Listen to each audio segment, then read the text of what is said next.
사람들이 하는 말 중에서 겉과 속이 다르다는 것에 대한 표현을 여러 가지로 합니다. 겉과 속이 다른 것. 그 중에서도 이 겉과 속이 다른 것에 대한 긍정적인 표현이 있는가 하면 또 부정적인 표현이 있습니다. 겉과 속이 다르다라는 것에 대해서 부정적인 표현으로 하는 말이 있죠. 여러 가지가 있지만 우리가 제일 많이 쓰는 표현이 아닐까 싶습니다. 겉과 속이 다른 것에 대해서 부정적인 표현. 표리부동이라는 말을 잘 씁니다. 표리부동이라는 말은 앞에서 보여지는 모습과 뒤에서 생각하는 것이 일치하지 않을 때에 표리부동 이렇게 말합니다. 겉으로 볼 때는 훌륭하게 보이는데 속으로는 그렇지 않는 것. 또 앞에서는 복종하는 것처럼 보이는데 뒤에서는 비방하고 배신하는 것. 이런 것을 표리부동이라는 말을 쓰죠. 진실되지 못하고 또 속물적인 성품을 가진 겉과 속이 다른 모습, 이걸 표리부동이라는 말을 씁니다. 이 표리부동, 겉과 속이 다르다라는 말은 사실 다르다라는 말보다는 틀리다라는 말입니다. 겉과 속이 다른 게 아니라 겉과 속이 틀린 거예요. 틀린 것은 옳지 않은 것입니다. 그러니까 잘못된 거죠. 겉과 속이 다르다. 표리부동하다. 이 말은 겉과 속이 틀린 거고 잘못된 것이고 옳지 않은 것이다. 그 말이에요. 그러나 그와 반대로 겉과 속이 다른 것에 대해서 긍정적인 표현을 하는 말이 있습니다. 그것도 여러 가지죠. 근데 그 중에서도 외유내강이라는 말을 씁니다. 외유내강이라는 말도 겉과 속이 다른 거죠. 근데 겉으로는 부드러운데 속으로는 굳세고 단단하고 강하다라는 겁니다. 이 외유내강이라는 말은 겉과 속이 다르지만 틀린 것은 아니죠. 잘못된 것이 아니다라는 말입니다. 겉은 부드러움을 가진 유한 성품의 사람이지만 속은 단단함을 가진 강한 사람이라는 표현입니다. 그래서 이건 긍정적이고 좋은 표현입니다. 그렇다면 여러분은 어느 쪽일까요? 표리부동과 외유내강 어느 쪽일까요? 오늘 우리가 읽은 이 본문을 보면 요셉이라고 하는 사람이 등장을 합니다. 요셉은 참으로 파란만장한 일생을 살았던 인물입니다. 요셉은 우리에게 꿈꾸는 사람이라고 하는 모습으로 참 좋게 기억되는 사람입니다. 하지만 사실 요셉이 살아온 일생을 살펴보면 그가 꿈을 이루기 위해서 살아온 과정이 너무나도 처절했다는 것을 알게 됩니다. 요셉의 꿈은 여러분이 아시다시피 애굽의 총리가 됨으로 마침내 성취가 되었습니다. 하지만 이 요셉이 애굽의 총리가 되기까지는 그야말로 오르막길과 내리막길을 수없이 반복하는 참으로 파란만장한 일생을 살았습니다.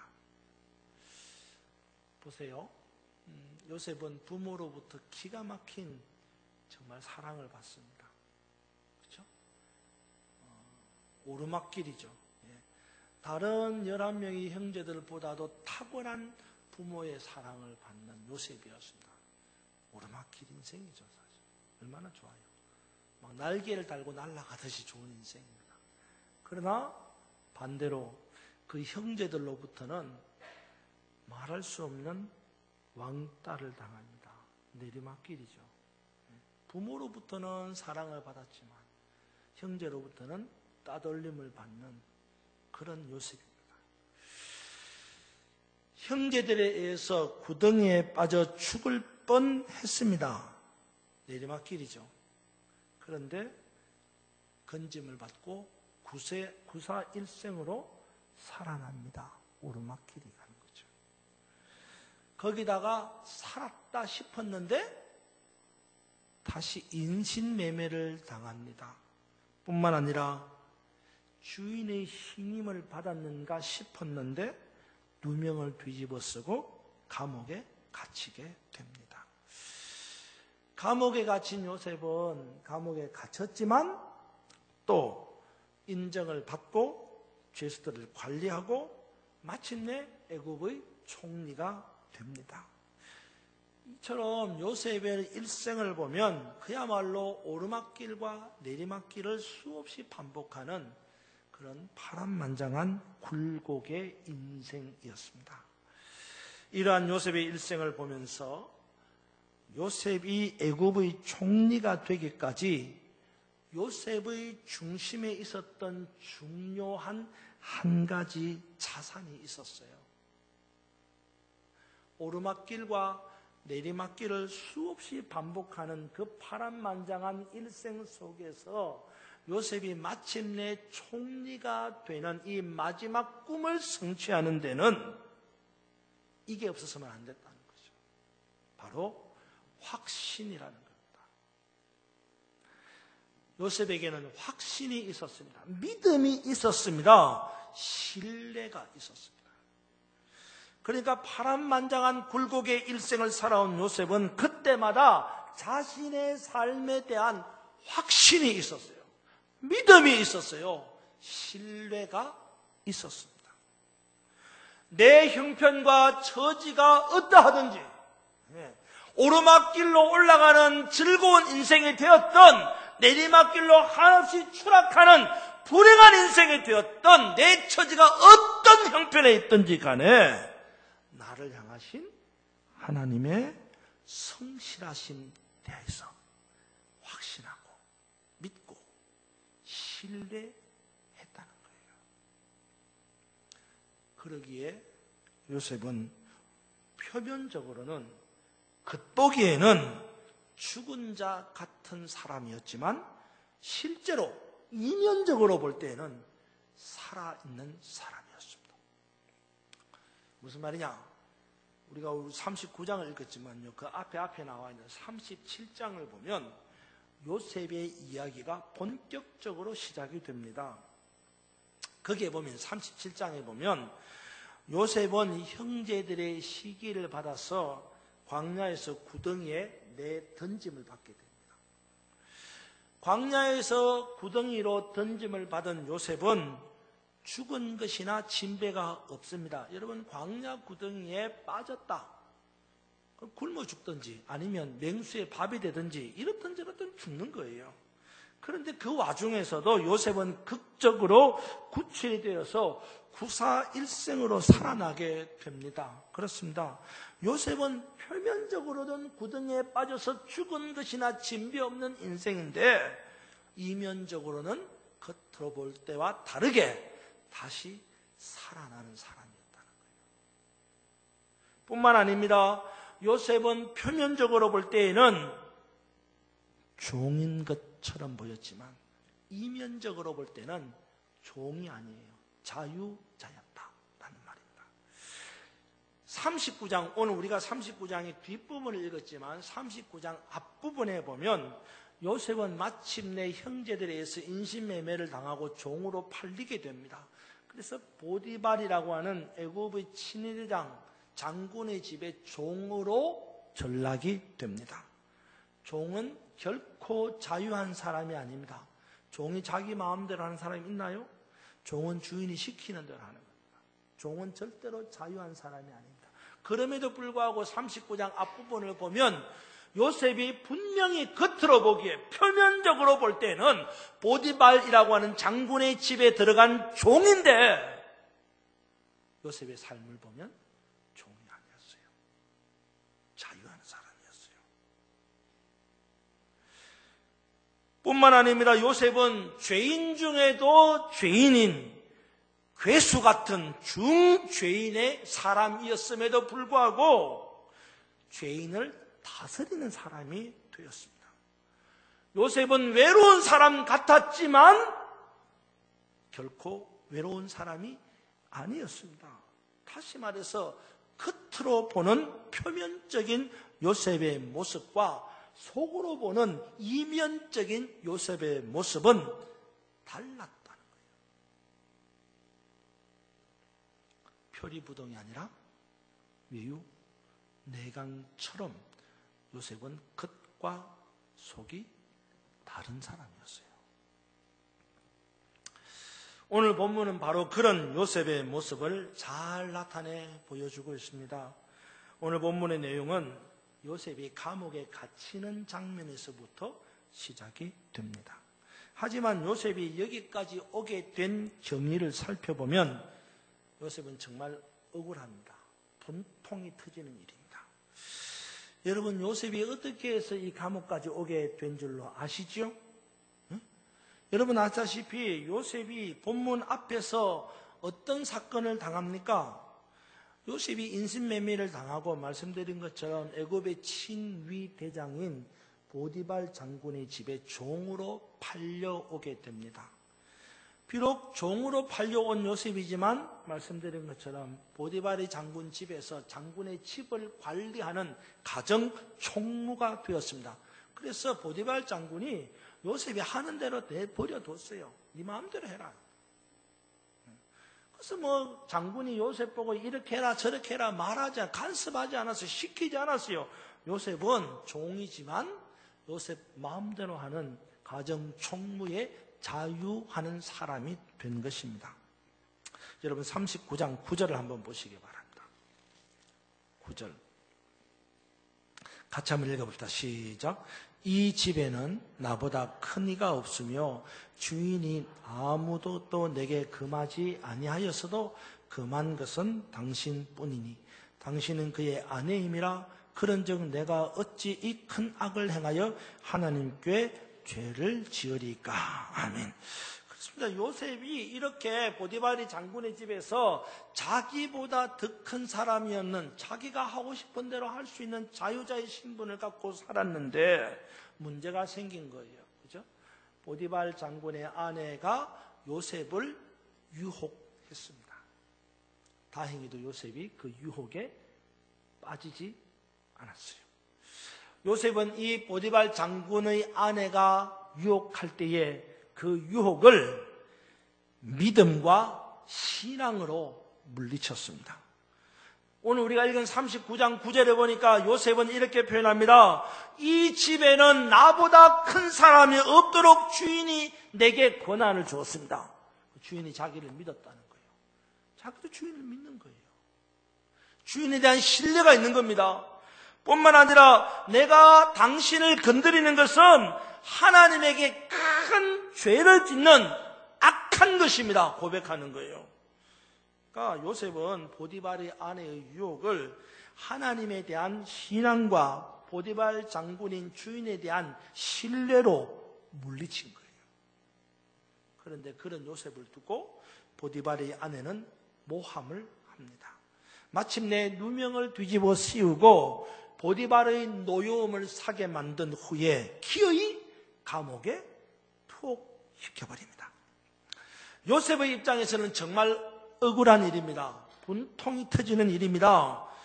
하지만 그 상황에서도 요셉은 이런 반구하지 않습니다. 놀랍지 않습니까, 여러분? 억울한 상황입니다.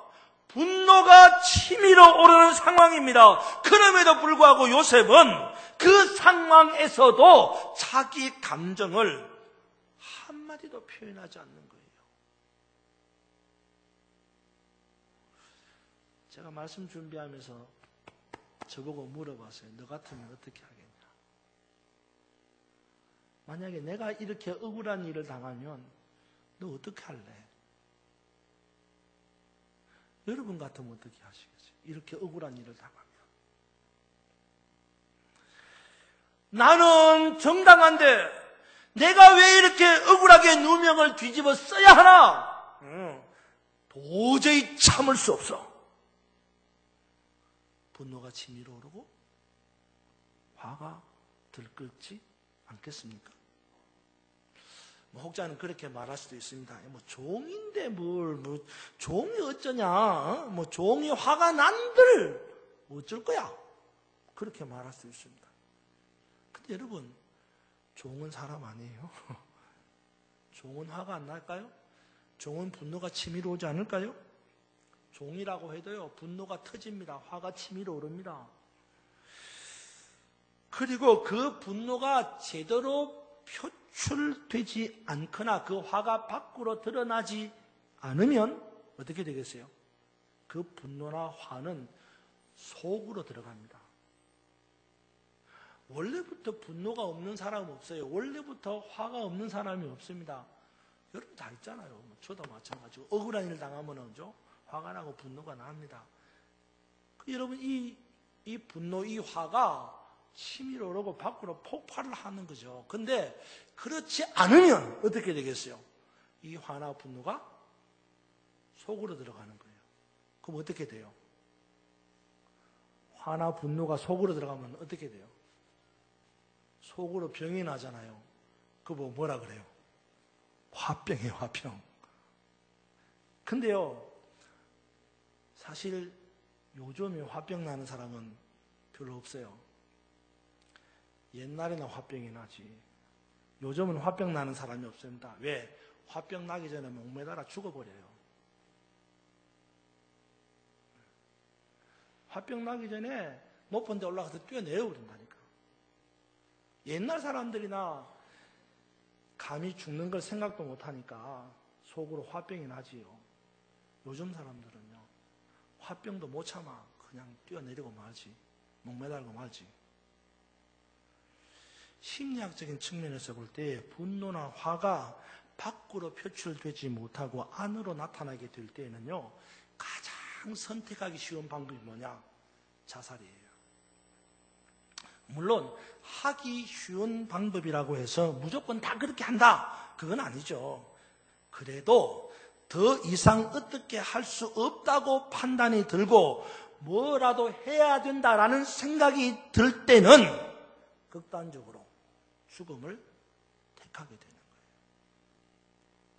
아마 요셉 역시 이와 같이 억울한 누명을 뒤집어 쓰고 감옥에 갇히게 되었을 때에 요셉이라고 분노가 터지지 않겠나 말입니다.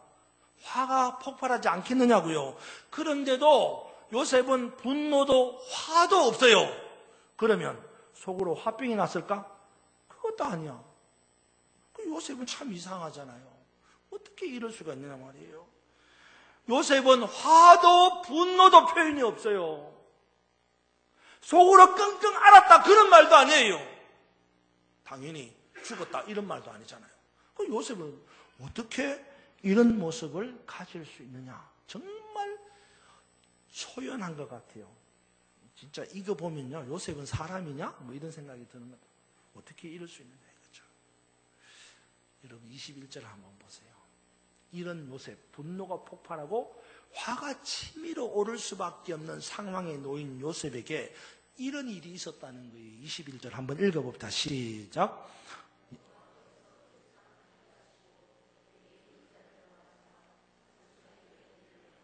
예, 우리 한 번만 더 읽어봅시다. 시작.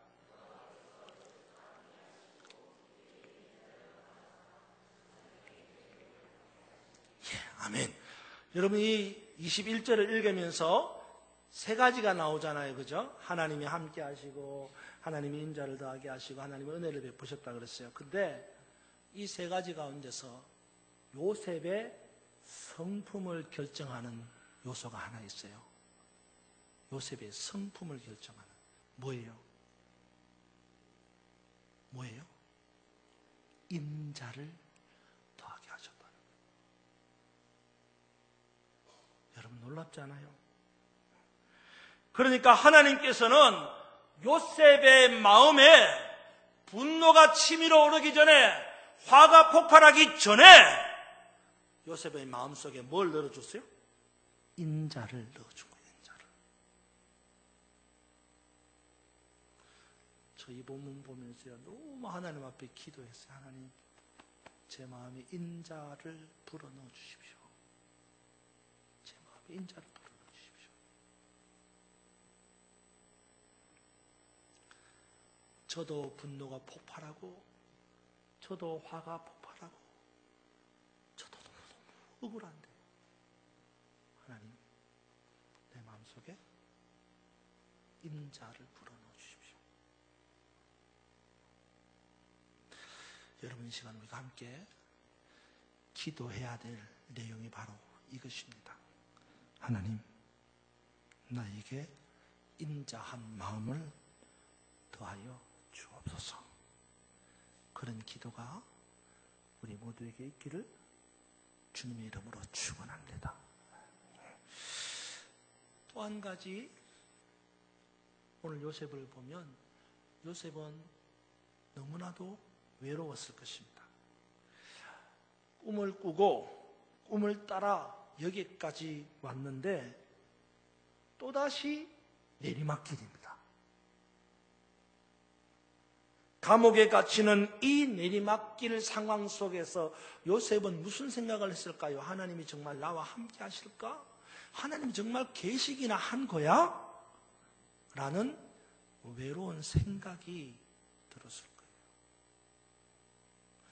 아마도 요셉의 곁에 있었던 다른 사람들이 요셉을 볼 때에도 홀홀 단신인 요셉 곁에는 아무도 없다. 그야말로 혼자의 외로움에 들끓었던 요셉이라는 것을 볼 거예요. 그런데 실체는 아니었다는 거예요. 겉으로 보기에는, 표면적으로 볼 때는 요셉에게는 아무도 없습니다. 누가 도와줄 사람도 없어요.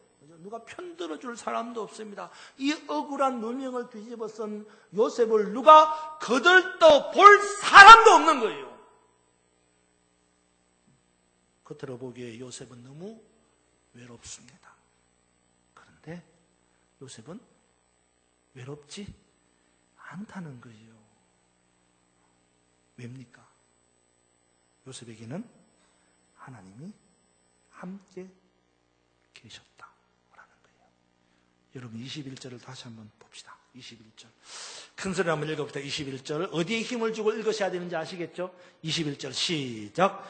여호와께서 요셉과 함께 하시고, 다시 한번 시작. 여호와께서 요셉과 함께 하시고 그에게 인자를 더하사 간수장에게 은혜를 받게 하심에 아멘. 23절 여러분 한 번 더 읽어봅시다. 어디에 힘을 두고 읽어야 될지 생각해 보세요. 23절 시작.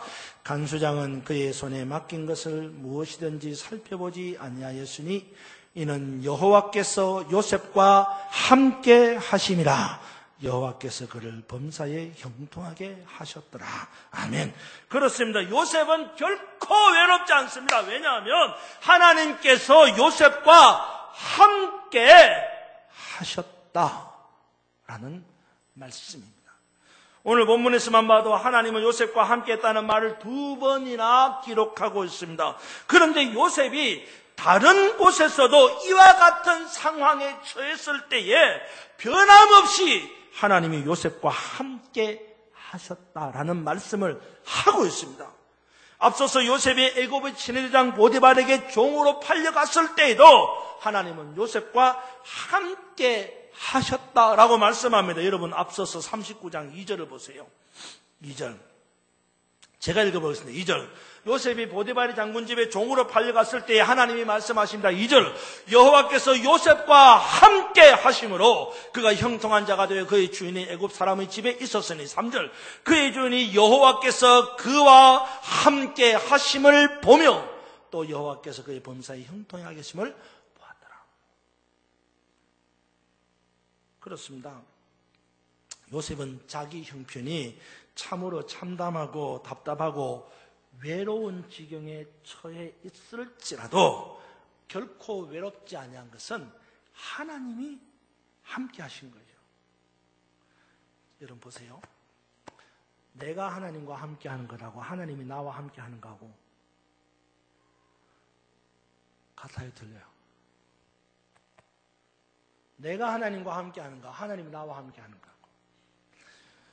결과론적으로 보면 똑같이 보이지만 다릅니다. 예수 그리스도는 인카네이션 했다 그랬어요. 인카네이션. 성육신했다는 말이거든요. 하나님께서 인간의 몸을 입고 이 땅에 오셨다라는 거, 임마누엘입니다. 하나님이 이곳에 오셔서 우리와 함께 하시는 거예요. 하나님이 오셔서 예수님이 오셔서 그가 오셔서 성령께서 오셔서 함께 하는 거예요.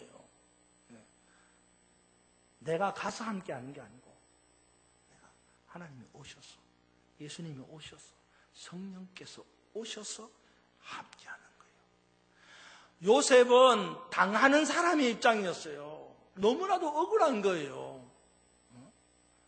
잘못한 게 없습니다. 그럼에도 불구하고 요셉은 억울한 누명을 뒤집어 쓰고 감옥에 철저하게 혼자 남는 거예요. 그런 요셉에게 하나님이, 예수님, 성령님이 찾아오셔서 임마누엘 함께 하시는 거예요. 외롭지 않습니다. 이 시간 우리가 이런 요셉을 바라보며 두 번째 기도를 해야 할 것입니다. 하나님, 나와 함께 하여 주옵소서. 이 기도가 여러분의 기도가 되기를 주님의 이름으로 축원합니다. 마지막 세 번째, 요셉은 중죄인으로 옥에 갇히게 되었습니다. 죄인 중에 괴수 같은 모습으로 옥에 갇히게 됩니다. 중죄인, 죄인 중에 괴수, 그 결과는 어떻게 되겠어요? 정말로 나쁜 놈이에요. 정말로 죄인 중에 아주 악하고 악한 죄인 중에 괴수라는 거예요. 어떻게 되겠어요? 한 30년 정을 청하든지 한 50년 정 아니면 죽든지 뭐 그래 되겠죠. 보디발은 애굽의 친위 대장이었습니다. 그가 관할하는 감옥은 어떤 감옥이었겠어요? 보디발 장군이 관할하는 감옥. 여러분, 감옥에도 레벨이 있습니다. 안 가보셨으니까 모르죠. 저는 저기 부천에 있었을 때, 우리 안양에 와서는 제가 교정 선교를 안 했는데, 부천에 있었을 때는요, 제가 뭐 교정 선교를 하지 않지만, 담임 목사님이 저보고 당신을 대신해서 갔다 오라 그래서 한 달에 한 번씩 부천에 가서 뭐 교도소, 유치장, 구치소 뭐 이런 데 가서 예배를 한 적이 있습니다. 이 감옥도 레벨이 있다고요. 그러니까 뭐 좀도둑이 들어가는 감옥이 있고요, 살인자가 들어가는 감옥이 있고요, 정치범이 들어가는 이 감옥이 레벨이 있다고요. 뭐 살인범이나 뭐 좀도둑이나 뭐 정치범 한꺼번에 안 그렇단 말이에요. 그죠? 그러니까 그렇게 생각해 보면 이 애굽의 친위대장 보디발 장군이 관할하는 감옥은 어떤 감옥이겠어요? 칭위대장. 그러면 왕을 호위하는 대장이에요. 그 대장에 관할하는 감옥, 어떤 감옥이 있어요? 성경에 기록하고 있습니다. 여러분 39장 보세요. 39장 20절 보세요. 보디발 장군이 관할하는 감옥. 20절 한번 읽어보세요. 시작. 이에 요셉의 주인이 그를 잡아 옥에 가두니 그 옥은 왕의 죄수를 가두는 곳이었더라. 요셉이 옥에 갇혔으나. 읽어보니까요. 보디발 장군이 관할하는 감옥은 어떤 감옥이에요? 왕의 죄수를 집어넣는 감옥입니다. 그러니까 여러분 생각해봐요. 왕의 죄수는 어떤 죄수예요? 왕의 죄수예요. 그러면은 어떤 사람이에요? 왕의 죄수. 왕의 죄수는 어떤 사람이에요? 무슨 생각이 있어요? 역적이지. 그렇지 않겠어요? 왕에게 잘못을 범한 사람이 누구겠어요? 역적이지. 모반한 사람입니다. 그러니까 이 감옥은 어떤 감옥이냐? 역적들이 들어가는 감옥, 역적들이 들어가는 감옥. 그러면 거기에 들어갔다가 어떻게 됐어요? 결국은 역적의 최후는 죽음입니다. 그러니까 요셉이 지금 역적이 아닌데도 불구하고 역적처럼 정말로 죄인 중에 죄인들이 들어가는 역적의 감옥에 들어갔다는 거예요. 표면적으로 보면 요셉은 죄인 중에 괴수들이 있는 곳에 들어간 참으로 중죄인이었습니다. 그런데 그런 요셉이 거기에 들어가서 뭘 했어요? 다른 죄수들을 다스리는, 표현이 그렇습니다. 다스리는, 관리하는 그런 일을 했다는 거예요.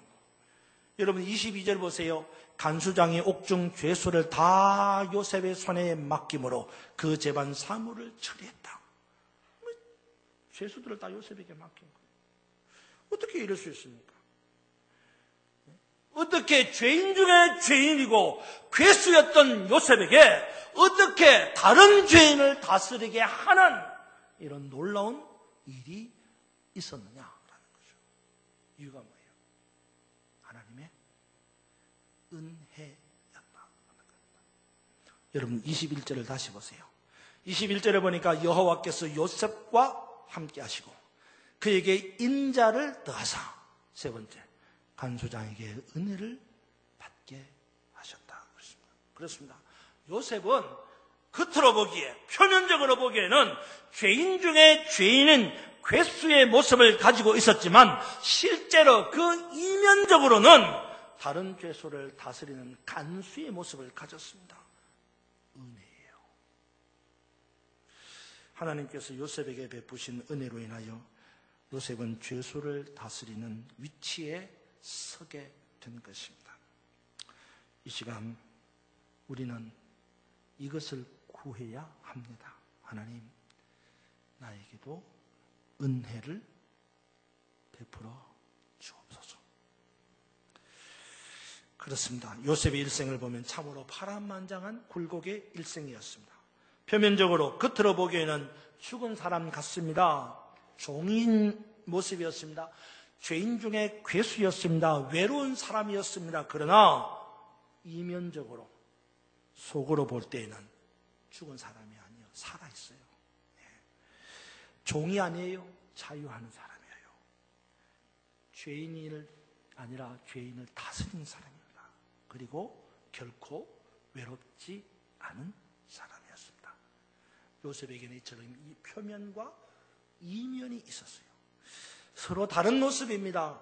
눈으로 보기에, 겉으로 보기에, 표면적으로는 정말 형편없는 요셉이었습니다. 누구도 인정해주지 않는 요셉이었습니다. 하지만 그 이면에는, 그 속을 들여다보면 요셉은 정말 복된 사람이었습니다. 살아있는 사람이었습니다. 자유하는 사람이었습니다. 죄인을 다스리는 사람이었습니다. 결코 외롭지 않는 사람이었습니다. 어떻게 이럴 수가 있습니까? 그것은 하나님 요셉과 함께 하시고 요셉에게 인자를 더하시고 그리고 은혜를 베푸셨기 때문입니다. 오늘 이 시간 우리 모두도 하나님께 이런 기도를 드릴 수 있기를 바랍니다. 주님, 나와 함께하여 주옵소서. 주님, 내게도 인자를 더하게 하여 주옵소서. 주님, 요셉처럼 내게도 은혜를 베풀어 주옵소서. 오늘 이런 기도를 주님 앞에 온전히 올려드림으로 겉으로는 비록 표면적으로는 힘들고 어려운 하루하루의 삶을 산다 할지라도 속으로는 이면적으로는 강하고 담대한 하루하루가 되어서 요셉처럼 승리하는 복이 저와 여러분에게 있기를 주님의 이름으로 축원합니다.